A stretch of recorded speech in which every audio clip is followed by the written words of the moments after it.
அவர் உணர்கிறார். அதை நீங்க கவனிக்கணும். அவர் தூரமானவர் அல்ல. நான் கூப்பிடுகிற தொலைவில் தான் கர்த்தர் இருக்கிறார். அவர் எங்கேயோ போகல. பைபிள் சொல்லு, நீ ஆபத்துல என்ன நோக்கி கூப்பிடு, நான் உனக்கு பதில் கொடுப்பேன். பதில் கொடுப்பேன். அவர் அன்புள்ளவர். எத்தனை பேர் ஆமென் சொல்லுவீர்கள்? அவர் மன்னிக்கிறவர், மனதுருகுகிறவர். இதெல்லாவற்றையும் பிதாவுடைய தெய்வீக குணத்தை இயேசு இந்த பூமியில வாழ்ந்த போது ஜனங்கள் மத்தியில காண்பித்தார். கை உயர்த்தி சொல்லுங்க அல்லேலூயா. சில டாக்டர்ஸ் எல்லாம் பார்த்தீங்கன்னா நல்ல திறமசாலிகளாக இருப்பாங்க. நல்ல, அதாவது சிலர் சொல்லுவாங்க அவர் பயங்கரமான கைராசியான டாக்டர், அவர் மருந்து கொடுத்தா சரியாயிரும்.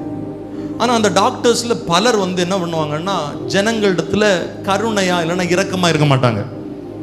சொல்லுங்க சொல்லுங்க சொல்லுங்க, கடை எழுதுவாங்க, இதை சாப்பிடுங்க போங்க, அவ்வளோதான். எப்படி? ஆமாம், ஆண்டவர் அப்படி இல்லை. நமக்கு சுகத்தை கொடுக்கிற தெய்வம் அப்படி இல்லை. மனதுருகுகிறவர், நம்மளை வலிகளை புரிந்தவர். அந்த பெரும்பாடுள்ள ஸ்திரீ 12 வருஷமா பெரும்பாடோடு நிற்கிறா, சுகத்தை பெறா. போகும்போது கர்த்தர் ஒரு வார்த்தையை சொல்லி அனுப்புவாரு, மகளை நீ சமாதானத்தோட போம்மா, நீ சமாதானம் இல்லாம இருக்கிற, அலைஞ்சு போய் வந்திருக்கிற, இவ்வளவு நாள் கஷ்டத்தை சரீரத்தில் அனுபவிச்சு வந்திருக்கிற, நீ சமாதானத்தோட போ. ஆண்டவர் நமக்கு சுகம் தருகிறவர் மாத்திரமல்ல, நம் வேதனைகளை புரிந்து கொண்டவர். அப்படின்னு சொல்றவங்க எல்லாம் ஒரு அல்லேலூயா சொல்லுங்கள் பார்க்கலாம். அப்படியே தெய்வீகத்தை இயேசு பிரதிபலித்தார். The image of God. யோவான் 11:35 சொல்லுது, இயேசு கண்ணீர் விட்டார். இயேசு கண்ணீர் விட்டார். தேவ பிள்ளைகளே, இந்த பகல் வேளையில் வந்திருக்கிற தேவனுடைய பிள்ளைகளாகிய நீங்கள், நாம் ஆண்டவரை அறிவது என்பது என்னன்னா, நம்முடைய கவலைகளை, துன்பங்களை, மன உளைச்சல்களை, நம்ம மேல இருக்கிற எல்லா பிரச்சனைகளையும் அவர் அறிந்து நம்ம மேல அளவற்ற அன்புடனும் பரிவுடனும் மிகுந்த கிருபையுடனும் மனதுருக்கத்துடனும் நம்மை ஆழமாய் அறிந்து நமக்கு விடுதலை தருகிறவர் தான் இயேசு. அவரே உண்மையான தேவன். இயேசுவை நீங்க புரிஞ்சுக்கிட்டீங்கன்னா பிதாவை புரிந்து கொள்ளுவீர்கள்.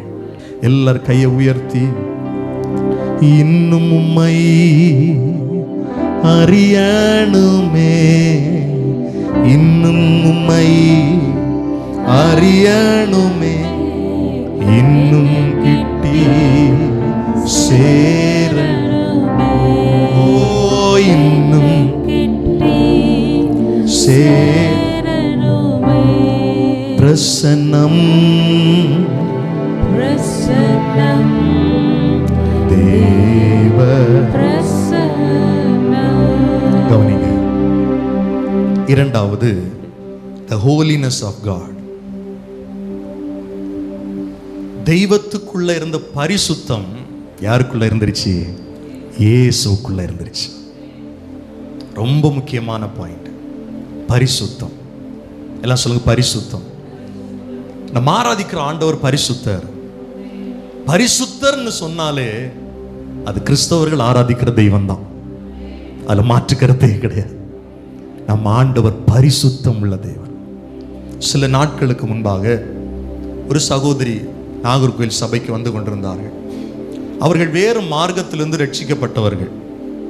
அவங்க சொல்லிட்டு இருந்தாங்க, நாங்கள் எல்லாம் ரொம்ப அதில் ஆழமாக இருப்போம், அந்த பூஜை பண்ணுவது, அது செய்வது பயங்கரமாக இருப்போம், அவ்வளோ பக்தியாக இருப்போம், ஆண்டவர் எங்களை ஏற்ற வேளையில் ரட்சித்தார். நான் அவங்கள்ட்ட கேட்டேன், அவ்வளோலாம் தெரியும்னு சொல்கிறீங்கல்ல, அந்த தெய்வத்தை பற்றி நிறைய புரிஞ்சுக்கிறீங்க, அறிஞ்சிருக்கிறீங்க, அவ்வளோ நாள் செஞ்சுருக்கிறீங்க, சரி அந்த காரியத்துக்கும் இயேசுக்கும் என்ன வித்தியாசம்?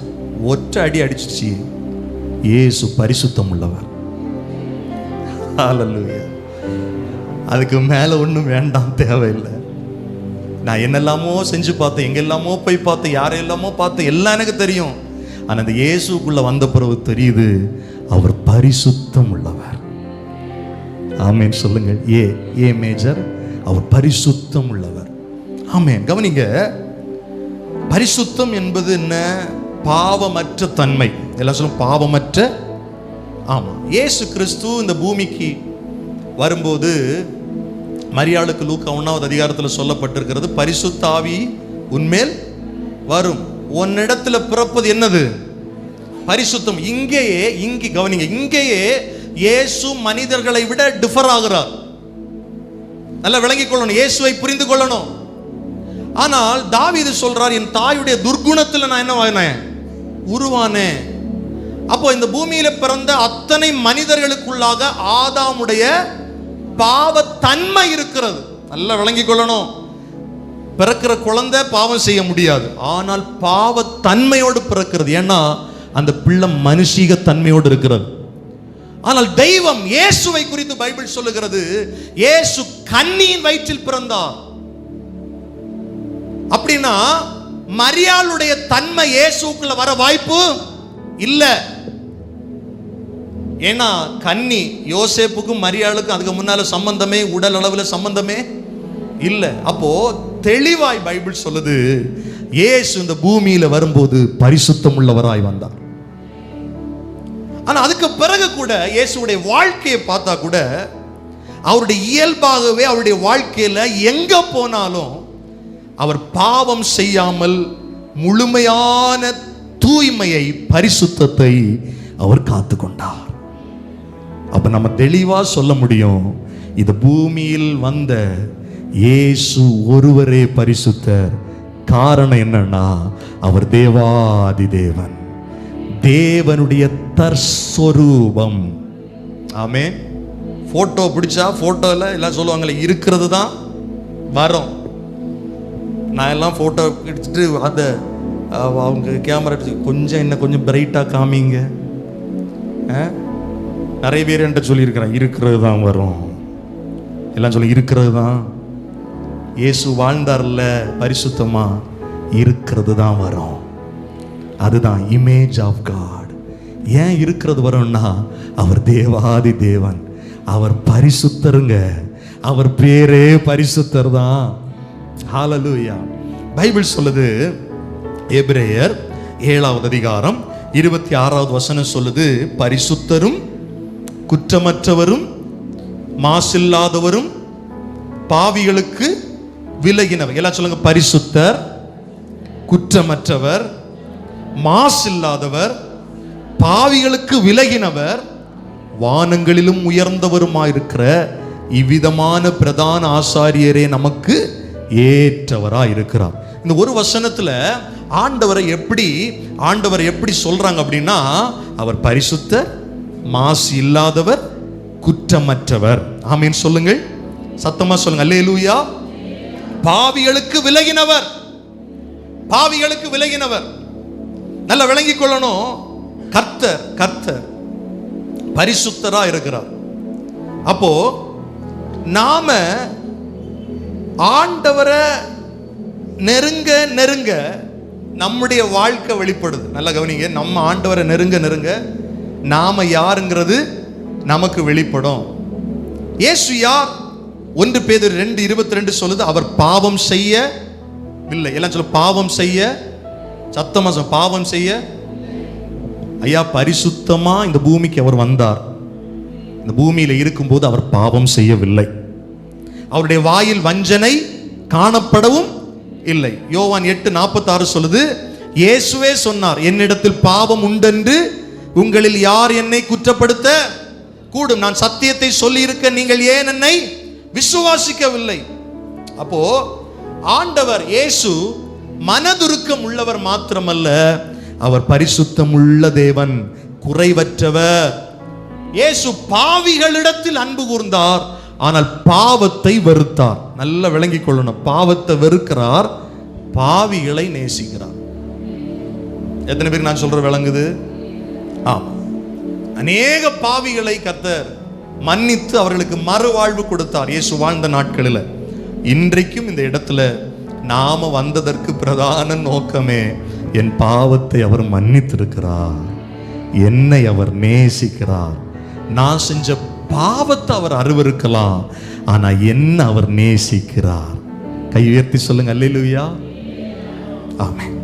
இப்போ தொடர்ந்து இந்த வசனங்களை நம்ம பார்க்கும்போது கவனிங்க, ஒரு மனிதன் இயேசுவை இல்லைன்னா தெய்வத்தை நெருங்க முதல்ல அவன் உணர்வது என்ன தெரியுமா? நான் பாவி என்பதை உணர்கிறான். எல்லாம் சொல்லுங்க பார்க்கலாம், நான் பாவி. ஆமா, அப்போ இப்படி விளங்கணும், இப்படி கவனிக்கணும். எந்த ஒரு மனிதன் தேவ பிரசன்னத்தில் அதிகமாய் செலவிட தன்னை ஒப்பு கொடுக்கிறானோ, அப்போ நல்ல விளங்க, அவர் நான் பழகுகிற அந்த தெய்வம் அவர் தெய்வ தன்மை உடையவர். பழகுகிற நான் மனித தன்மை உடைய. நான் எவ்வளவு முயற்சி பண்ணாலும், நான் எவ்வளவு நம்ம ஊர்ல குட்டிக்கரணை அடிச்சாலும், நான் 100% அவரை போல மாற முடியவே முடியாது. இன்னைக்கு நிறைய பேர் என்னன்னா, நான் தான் ரைட்டு, மற்றவங்க எல்லாம் தப்பு அப்படின்னு சொல்ற குணம் எங்க தெரியுமா இருக்கு? தெய்வத்தோடு நெருங்குகிற அனுபவத்தில் குறை உள்ளவர்கள் தான். ஏசாயா 5 அதிகாரத்தை நீ வாசிச்சு பார்த்தா, ஏசாயாவுடைய பிரசங்கமும் அந்த தீர்க்க தரிசனம் பார்த்தா ஒவ்வொருத்தனையும் நீ அந்த தப்பு பண்ண, நீ இந்த தப்பு பண்ண, நீ அப்படி பண்ண, அப்படிதான் இருந்தது, உண்மைதான். ஆனா 6வது அதிகாரத்துல ஏசாயா பரலோக தரிசனத்தை பார்க்கிறார். அதாவது இன்னும் நெருக்கமாய், இன்னும் ஆழமாய் தேவ பிரசன்னத்தை பார்க்கிற ஒரு வாய்ப்பை ஏசாயா பெறுகிறான். முதல்ல ஏசாயா வாயிலிருந்து வந்த வார்த்தை என்ன தெரியுமா? ஐயோ, நான் அதமானே. என்ன சொல்ற? நான் அசுத்த உதடு உள்ளவன். அப்ப நல்லா விளங்கிக் கொள்ளணும், நான் கர்த்தரிடத்தில் நெருங்க நெருங்க நெருங்க என் மனித தன்மை நல்லா விளங்குது. அவர் பெரியவரியா, அவர் பரிசுத்தரியா, அவர் உயர்ந்தவர்டா, அவர் சிறந்தவர், அவர். அதனால தாங்க மனதார நம்ம கர்த்தரை ஆராதிக்கிறோம். எந்த நிலையிலும் என்னை அவரை மேட்ச் பண்ணவே முடியாது. அவர் பரிசுத்தர், அவர் உயர்ந்தவர், அவர் சிறந்தவர். அல்லேலூயா. கை உயர்த்தி சொல்லுங்க அல்லேலூயா. ஏசாயா சொல்றாருங்க 6வது அதிகாரம் 5வது வசனத்தில், ஐயோ நான் அதமானேன், நான் அசுத்த உதடுகள் உள்ள மனுஷன், அசுத்த உதடுகள் உள்ள ஜனங்களின் நடுவில் வாசமாயிருக்கிறவன், சேனைகளின் கர்த்தராகிய ராஜாவை என் கண்கள் கண்டதே. ஹல்லேலூயா. உயரமும் உன்னதமும், சத்தத்தை உயர்த்தி, சிங்காசனம், இவ்வளவுதான் சத்தமா, உயரமும்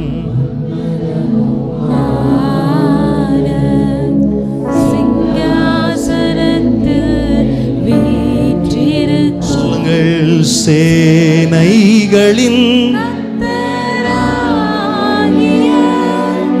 ராஜாவை என் கண்கள், ஓ சேனைகளின்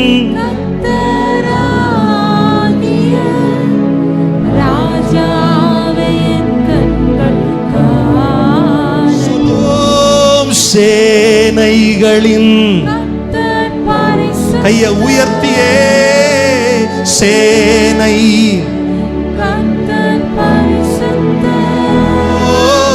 சேனைகளின் நீர் பரிசுத்தர், நீ பரிசுத்தர். ஆராதிக்கிற ஆண்டவர் பரிசுத்தர். ஹல்லேலூயா, ஹல்லேலூயா. இன்னொரு சம்பவத்தை நம்ம பார்க்க முடியும். சீமோன் பேதுரு, லூக்கா 5வது அதிகாரம் 8வது வசனத்துல, பேதுரு அதை கண்டு இயேசுவின் பாதத்தில் விழுந்து, ஆண்டவரே நான் பாவியான மனுஷன், நீர் என்னை விட்டு போக வேண்டும் அப்படின்னு சொல்றான். பாதத்துல விழுந்து பணிந்து கொள்ளுகிறான், ஆராதிக்கிறான். நல்ல கவனிங்க, நம்ம ஆராதனை எங்க ஆரம்பிக்கும் அப்படின்னா, நான் பாவி, நான் ஒண்ணுக்கும் உதவாதவன், நான் ஆண்டவருடைய சமூகத்தில் நிற்க தகுதி இல்லாதவன், அவருடைய இரத்தம் என்னை தகுதிப்படுத்தி இருக்கிறது, அவர் என்னை விட பல நிலைகளில் உயர்ந்தவர் என்பதை நாம் அறிந்து கொள்ளும் போதுதான் ஆராதனை உண்மையாய் வருகிறது. அவர் பரிசுத்தர், அவர் பெரியவர். ஏசாயா யாரை பார்க்கிறார்? வார்த்தையானவரை, உயரம் உன்னதமான சிங்காசனத்தில் வீற்றிருக்கிறவரை. அந்த தேவன் தான் 2000 வருஷத்துக்கு முன்பாக தன்னை வெளிப்படுத்தினார். அவர்தான் சொன்னார், என்னிடத்தில் பாவம் உண்டு என்று யார் என்னை குறை கூற முடியும்? யாரும் குறை கூற முடியாது. அவர் எவ்வளவும் பாவம் செய்யாதவர், பாவம் அவருக்குள் இல்லாதிருந்தது. பாவம் அறியாத அவரை, அப்படிதானே பைபிள் சொல்லுது, பாவம் அறியாத அவரை நமக்காய் கர்த்தர் பாவமாக்கினார். இந்த வார்த்தைகள் எல்லாம் உணர்வு பூர்வமாய் நான் அறியும் போது என்ன தெரியாமலேயே நான் கர்த்தரை ஆராதிக்கிறேன், அவரை உயர்த்துறேன். கை உயர்த்தி சொல்லுங்கள் அல்லேலூயா, சத்தமாய் சொல்லுங்கள் அல்லேலூயா. அப்போ நானும் நீங்களும் கர்த்தரோடு நெருங்க நெருங்க தான் அவர் யார் என்பது நாம் அறிய முடியுது. அவர் பரிசுத்தத்தில் பயங்கரமானவர், அவரே பெரியவர்.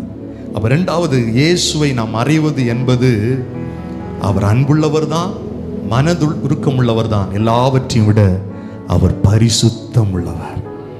ஹல்லேலூயா. கடைசியாக ஒரு காரியத்தை பார்க்கலாம். இயேசு கிறிஸ்துவுக்குள்ள இருந்த அந்த தெய்வீக குணம் என்னன்னா, இழந்து போனதை தேடுகிற, இழந்து போனதன் மேல கரிசனை உள்ள ஒரு இருதயம். இது யாருடைய இருதயம்? தெய்வத்துடைய இருதயம். The heart of God for the lost. இழந்து போனதை, இழந்து போனதுக்கு மேல ஒரு இருதயம். ஆமென் சொல்லுங்க. ஹல்லேலூயா. ஆமென். இங்க இருக்கிறவங்கள எல்லாரும் நீங்க இன்னைக்கு சர்ச்சுக்கு வந்திருக்கிறீங்களா அப்படின்னு சொல்லி நான் அப்படி பார்க்குறேன். சிலரை மிஸ் பண்ணுவேன். அப்படின்னா என் பார்வைக்கு இல்லாமல் போயிடுவீங்க. ஞாபகம் இருந்தால் இன்னைக்கு இல்லைன்னா நாளைக்கு ஒரு டெக்ஸ்டா இல்லைன்னா ஃபோன்லையா ஏன் வரல அப்படின்னு கேட்போம். அது மேய்ப்பனுடைய ஒரு குணம். கர்த்தர் பாருங்களேன், தெய்வத்துக்குள்ள ஒரு குணம் என்னன்னா, சரி போனா போகுது அதை விட்டுருவோம் அப்படின்னு விட்டுறது இல்லை. 99 ஆடை விட்டுட்டு ஒரு ஆடை தேடி போறார். அதுதான் தெய்வத்துடைய குணம். அப்போ நீங்க நினைக்கலாம், என்னெல்லாம் ஆண்டவர் தேடி வருவாரா, நான் எல்லாம் ரொம்ப தூரமா போயிட்டேன். மனுஷன் விட்டுருவான். மனுஷன் ஒரு 4 வாட்டி கூப்பிடுவான், 5 வாட்டி கூப்பிடுவான், விட்டுருவான். ஆனா கர்த்தர் அப்படி இல்லை. ஏன் விட முடியாதுன்னா, உனக்காக ரத்தம் சிந்தி இருக்கிறார். உன்னை எப்படி விட முடியும்? உன்னை எப்படி கைவிட முடியும்? அவர் இழந்து போனதை தேடுவதற்காக 2000 வருஷத்துக்கு முன்பா இந்த பூமிக்கு வந்தார். தெய்வீக குணத்தை குறித்து பைபிள் சொல்லுகிறது. லூக்கா 19:10, இழந்து போனதை தேடவும் ரட்சிக்கவுமே மனுஷகுமாரன் வந்திருக்கிறார். இயேசு வந்ததற்கான பிரதான நோக்கமே அவ்வளவுதான். ஏதேன் தோட்டத்தில் மனிதன் இழந்ததை, இந்த மனிதனை நான் உருவாக்கும் போது என்னுடைய சாயலாகவே உருவாக்கினேன். அவன் தேவ மகிமை இழந்து நிற்கிறான்.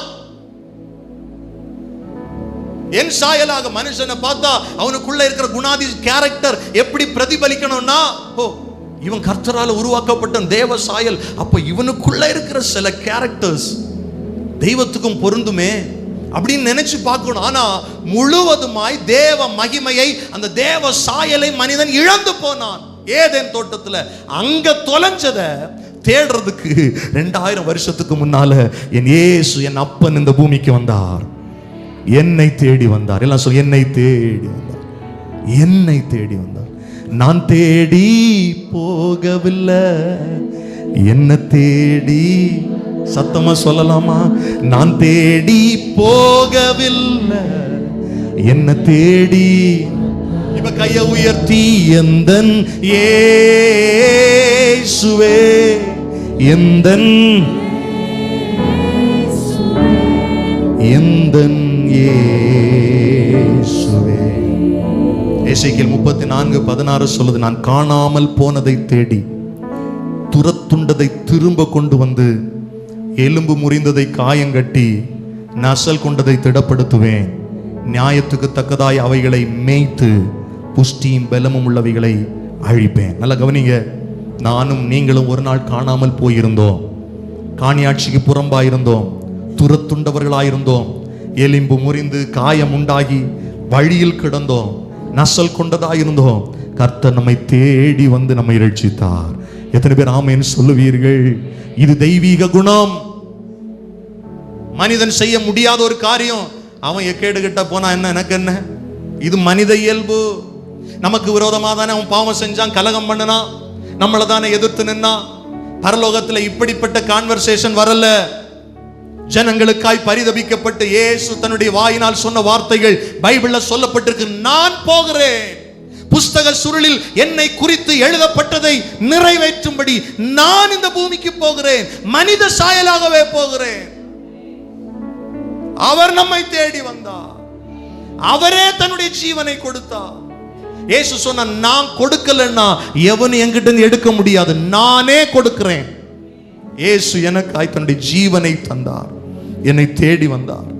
யோவான் 3:16 சொல்ல, தேவன் தம்முடைய ஒரே பேரான குமாரனை விசுவாசிக்கிறவன் எவனோ அவன் கெட்டு போகாமல் நித்திய ஜீவனை அடையும்படிக்கு அவனை தந்தருளி இவ்வளவாய் உலகத்தில் அன்பு கூர்ந்தார். எப்போதுமே நல்லா கவனிங்க, தெய்வத்துடைய இதயம் மனிதனை தேடி வருகிறது.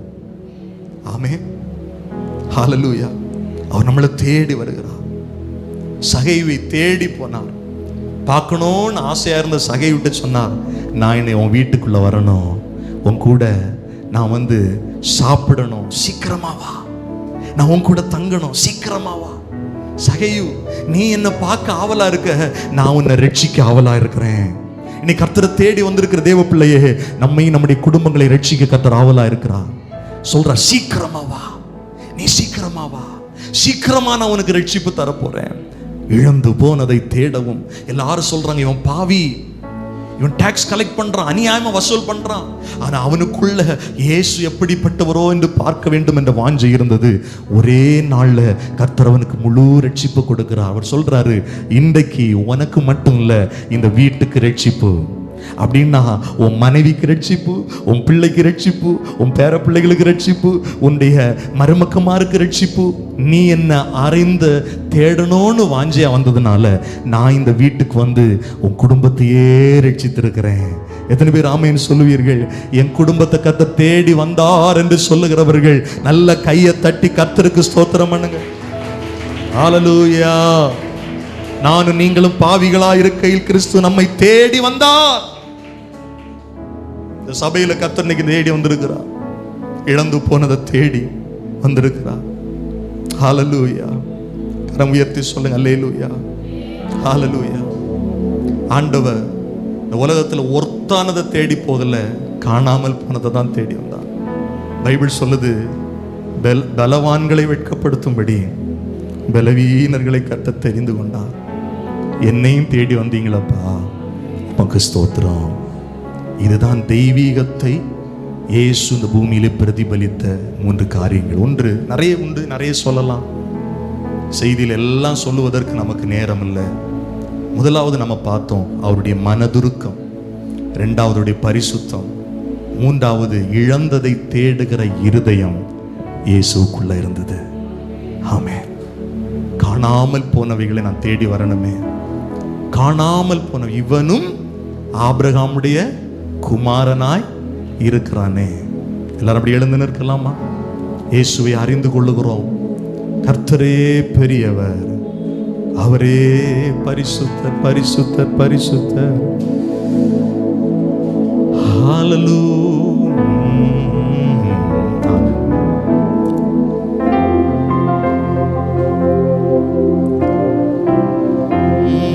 பாவியாக இருக்கையிலே அன்பாய் பாரில் என்னை தேடி வந்தாரே. நீசன் என்றென்னை தள்ளாமலே நேசனாக மாற்றிடவே. இயேசுவின் மகா அன்பிதே, அதின் ஆழம் அறியலாகுமோ? இதற்கிணை ஏதுமே இல்லையே, இணையேதும் இதற்கிணை ஏதும் வேறில்லையே, இணையேதும் வேறில்லையே. நல்ல கையை தட்டி சொல்லுவோமா? மாறிடாயம்மா நேசரே, மாறாதவர் அன்பன் நாளுமே. கல்வாரி சிலுவை மீதிலே காணுதே இம்மா அன்பிதே. இயேசுவின் மகா அன்பிதே, அதின் ஆழம் இதற்கிணை ஏதும் வேறில்லை, இணை ஏதும் வேறில்லையே, இணையேதும் வேறில்லையே. நல்ல கைகளை தட்டி சொல்லுங்க பார்க்கலாம். இயேசு காணக்கூடாத தேவனுடைய தற்ஸ்வரூபம். அவர் தன்னை வெளிப்படுத்தின விதத்தின் மூலமாய் நான் அவர் தெய்வம் என்று அறிந்து கொள்ளுகிறேன். அவரே ஒரே தெய்வம், சர்வ சிருஷ்டிக்கும் எஜமானன் என்று சொல்லுகிறவர்கள் நல்ல கைகளை தட்டி கர்த்தரை ஸ்தோத்திரம் பண்ணலாம். அவர் என்மேல் மனதுருக்கம் உள்ளவர், அவர் பரிசுத்தம் உள்ளவர், இழந்து போனதை தேடவும் ரட்சிக்கவும் வந்திருக்கிற தேவகுமாரன் அவர். நல்ல கைகளை தட்டி கர்த்தரை ஸ்தோத்திரம் பண்ணலாம். ஹalleluya, ஹalleluya.